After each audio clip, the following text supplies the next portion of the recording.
Egypt woke up and suddenly every drop of life-giving water became a nightmare. The Nile, wells, jars, pitchers, everything turned to blood. Fish floated, the rotten stench filled the streets and thirst brought tears.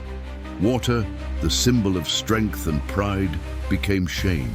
For 7 days, Egypt bled before the eyes of its own people, and no one could do anything. Days later, the sun vanished. It wasn't night. It wasn't an eclipse. It was a heavy darkness, almost alive. No one could see a hand in front of their face. For 3 days, no one moved. The silence was broken only by crying and fear. Torches wouldn't light, fires wouldn't start. It was as if Egypt had been abandoned by the heavens themselves, and that was only part of what God did. If those scenes already seem intense, imagine living through them. But none of it happened by accident. Every plague had a purpose, a target, and a message. Before we understand why God exposed Egypt this way, we need to go back to the beginning. How did all of this start? Where did this spiritual war begin? The answer is found in the birth of a chosen baby, Moses. Israel had lived in Egypt since the days of Joseph, but a new Pharaoh began to fear the growth of the Hebrews. Fear became slavery. Whips became routine. Families were torn apart. Children cried with hunger. Then came the Pharaoh's cruel decree. Every Hebrew baby boy must be killed immediately after birth. The river that should give life became a sentence of death. But right there, in the same place marked for death, God prepared salvation. Moses was born and rescued from the water. Raised in the palace, Moses had access to education, wealth, and status, but inside him burned the truth. He was Hebrew. At 40, when he saw a Hebrew being beaten, Moses reacted, killed an Egyptian, and fled to the desert. Far from glory, far from the palace, far from everything. In human eyes, his story was over, but for God, it was the beginning of his preparation to free a nation. If you want to go deeper into this and other biblical topics, get our ebook, How to Use the Bible the Best Way. It will strengthen your walk with God. All the links to our materials are in the description. Subscribe to the channel now, leave a like, and turn on notifications to help us spread the gospel. In the desert, Moses became a shepherd, 40 years far from titles and applause, until one day he saw a bush on fire, yet it did not burn up. As he approached, the voice of the Lord echoed, "I am the God of your fathers. I have seen, I have heard, I have come down to deliver." Moses tried to step back and said he wasn't capable, but God strengthens the chosen, and he sent Aaron to walk with him. Moses returned to Egypt with Aaron, with God's calling burning in his heart. His return to the palace wasn't a celebration, it was a spiritual confrontation. Huge halls, armed soldiers, symbols of power everywhere, and there, a single sentence shook the empire. "Thus says the Lord, let my people go." The Pharaoh laughed. "Who is the Lord that I should obey him?" He had no idea who he was provoking. To show it wasn't human magic, God told Aaron to perform a sign before Pharaoh. Aaron threw down his staff and it became a serpent. The sorcerers imitated it. But the serpent from Aaron's staff, by God's power, swallowed all the others. It was a clear message to Egypt's gods. Before the Lord, no power stands. The atmosphere in the palace changed. Something invisible had begun. Egypt would never be the same. After that, God began his judgments, not out of cruelty, but so Egypt, Israel, and the world would know who the Lord is. The plagues were not random. They were direct blows against false gods, pride, and injustice. Now you will truly understand what happened in each one. Get ready to see Egypt fall before the glory of God. Moses went to the Nile at dawn. Mist covered the river like a veil. Egyptian priests performed rituals, offering flowers to the river they called a god. Then Moses raised his staff. When it touched the Nile, the blue turned red before everyone's eyes. It wasn't dye. It was thick, living blood spreading fast, as if the river itself had been wounded. Fish floated up. The smell was unbearable. Families tried to gather water and vomited at the metallic taste. Children cried with thirst. Servants brought pitchers, but even in jars and wells, water turned to blood. Egypt panicked. Priests begged their gods, but nothing changed. For 7 days, the nation tasted despair. Pharaoh saw it and hardened his heart. Without warning, the Nile began to bubble. Green waves leapt out. Frogs, thousands, then millions, invaded everything. They covered streets, kitchens, temples, beds. Children screamed. Mothers shook blankets. Soldiers slipped on the living floor. The royal palace, symbol of luxury, became a hopping nightmare. Egypt was shamed. The very creature they worshipped now suffocated them. Pharaoh called Moses and promised to free Israel if God removed the frogs. Moses prayed, and the frogs died in piles throughout the streets. The rotten smell lingered for days.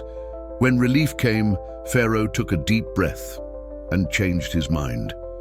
The people realized the king's heart was harder than the smell of dead frogs. Moses struck the dust of the ground with his staff. Grains became tiny insects climbing up people's legs. In minutes, all of Egypt was scratching in desperation. Heads, arms, beards, clothes. Priests tried to keep their dignity, but soon they were scratching like everyone else. No oil, cloth, or ritual eased the torment. The magicians tried to reproduce the sign and failed. For the first time, they told Pharaoh, "This is the finger of God." The throne room grew cold. Pharaoh hid his fear, but it flashed in his eyes. Egypt, proud of its gods and magic, felt its arrogance crack. If the sorcerers couldn't fight insects, what would come next? A distant buzz grew into a roar of wings. Black flies filled the sky and fell on Egypt like a living veil. They crawled into eyes, mouths, pots, altars, beds, wounds. The smell of filth, sweat, and decay filled the air. Eating was nearly impossible, sleeping even worse.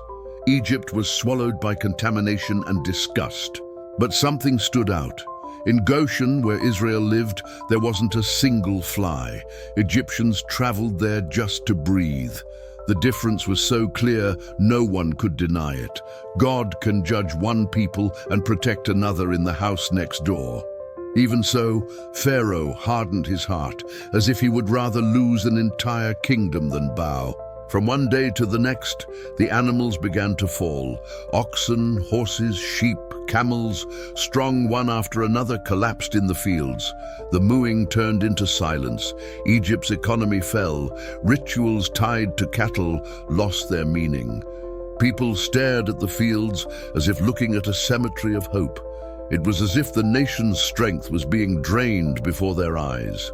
Pharaoh sent inspectors to Goshen to check if the Hebrews' livestock had died as well. They returned, terrified. Not a single animal had fallen. Priests turned pale. Counselors exchanged glances. But Pharaoh hardened his face and heart. He preferred fighting God over admitting he was wrong. Moses took ashes from a furnace, the same kind the Hebrews used to make bricks, and threw them into the air before Pharaoh. The wind carried the ash, and wherever it touched, painful boils appeared on animals and people. The pain was intense. Streets filled with groans.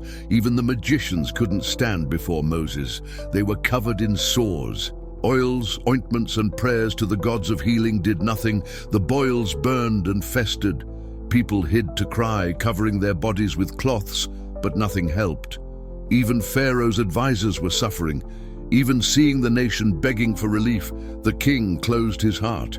He tried to stay in control, but he had already lost it. The sky darkened at noon. Clouds stacked up like walls. Thunder split the air and hail began to fall, not like stones, but like blows. Roofs shattered, trees split, crops destroyed in minutes. The ground turned white with ice. People and animals ran desperate for shelter. Then fire fell with the hail, ice and flames together. Screams echoed through the cities. Servants shielded children with their bodies. Pharaoh trembled and finally said, "I have sinned. The Lord is righteous." Moses prayed and the hail stopped. Silence returned, but as soon as the sky cleared, Pharaoh's heart closed again. He went back on his word for the 7th time. An east wind blew for an entire day. On the 2nd day, something covered the sun. Not clouds, locusts. They landed and devoured everything left. The sound was terrifying, like endless chewing. All greenery disappeared. Crops, trees, gardens. Hunger became a real threat. Pharaoh's advisors begged him, "Egypt is ruined." The king called Moses and Aaron and tried to negotiate halfway. "Go, but only the men may go." Moses refused. Half deliverance is not deliverance. Moses prayed, and a west wind carried the locusts away. For a few hours, Egypt breathed again, but Pharaoh hardened his heart once more. Without warning, the light disappeared. It wasn't night. It wasn't an eclipse. It was a heavy darkness, almost alive. People lit torches. Nothing shone. It was as if the air swallowed every flame. For 3 days, no one moved. The silence was terrifying. Families wept, paralyzed by fear. Even soldiers trembled. Egypt tasted total isolation. But in Goshen, where Israel lived, there was light. While Egypt drowned in panic, the people of God had clarity. Pharaoh summoned Moses and tried to negotiate one last time. "Go, but leave your livestock." Moses answered firmly, "Not even a hoof will stay behind." The king was enraged and expelled Moses. The next plague wouldn't just hurt, it would decide the nation's destiny. Before we understand what happened on that decisive night, I need to tell you something. If you want to learn to use your Bible powerfully and transform your walk with God, get our ebook, How to Use the Bible the Best Way. The links to all of our materials are in the description. Subscribe to the channel, leave a like, and turn on notifications so you don't miss the next videos. Before the last plague came, God did something extraordinary. He warned his people. Every family had to choose a spotless lamb, sacrifice it, and mark the doorposts with the blood. Inside, they would eat unleavened bread and bitter herbs, ready to leave at any moment. It wasn't superstition. It was trust. The blood didn't mark who was better, but who believed. Wherever there was blood, judgment would not enter. That night, Passover was born. Then midnight came. A strange silence fell over Egypt until a scream tore through the darkness. Then another and another. Waves of pain swept across the land. From the palace to the simplest homes, no house without blood was spared. Death came to the firstborn of every Egyptian family. The entire nation fell into despair.